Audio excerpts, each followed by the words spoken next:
is going to enforce this? Are they going to come and put me in jail?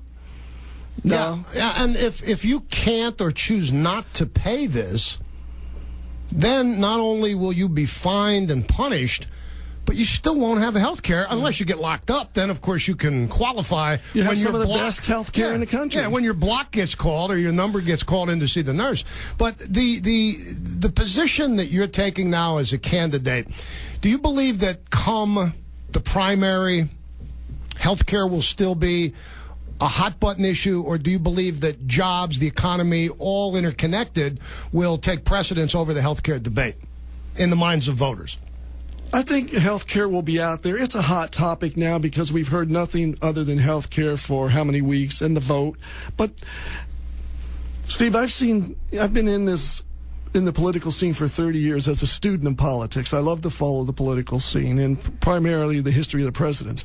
But as a DA for 12 years and a U.S. attorney, I have never, ever seen the public this engaged and this involved. You have to see it on your program. I mean, the calls, you can't. No. You've got 1,000 people that want to talk that you don't even get to. Right. But sure, jobs in the economy, they're going to be factors, and they should be. But the issues from the beginning have always been the spending has to stop, jobs, taxes, and health care, and terrorism. I don't want to forget about terrorism. That is a subject that we cannot put on the back burner. But this is, regardless of what legislation was signed, we, the voters, the taxpayers, have a right to be right in there with the media, with the press, the third estate, because we wouldn't know half of what's going on in politics if it weren't for the media. I'm a great believer in good government, yet I hear people even opposing good government. You're running for a very powerful government office. When you talk to constituents, when you talk to potential constituents, you talk to people who might vote for you, how do you sell them on government? How do you sell them on good government? How do you persuade them that their distrust of all government isn't really the way to go? I don't think that's that difficult. I think it has to do with a lot of the person's background, what the person has accomplished, and what they say. You have to get out and talk to the voters. And this is a great way to do it. But I like the exchange also of I want questions, and I'll answer them truthfully. If I don't have an answer, I'll tell you. But from my personal perspective, are you asking me? I worked in a factory until I was 30. And then I decided to go to college and law school, and I did that in 5 years, and not because I was any genius. It's all the money that I had. So I had to take the overload. So I bring with me the experience of a laborer, a blue-collar worker. I worked my way up and managed people, the education, and then as an 18-year prosecutor. I know what it's like to work from one paycheck to the next, how to stretch a buck. I'm not a wealthy man. I had a good income, but I'm not wealthy.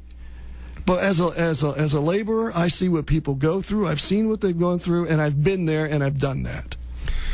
You talked about terrorism. The Poconos, I believe maybe even part of the 10th Congressional District, was a training ground for a couple of guys who wound up being found guilty of a plan to attack Fort Dix, terrorists in the making.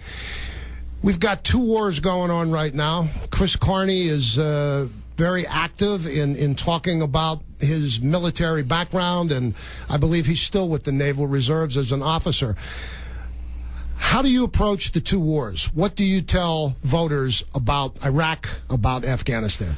First of all, I thank Mr. Carney for his service, and anybody that's dodging bullets for me, I think they should come home and have a nice pension and not have to physically work, the rest of their life. But I have seen firsthand as a U.S. attorney information that I can't share, but I'm telling you, even in the Middle District, we were assisted in prosecuting terrorists. And the terrorism factor is still out there. The terrorists, they have one mission in mind, to kill us.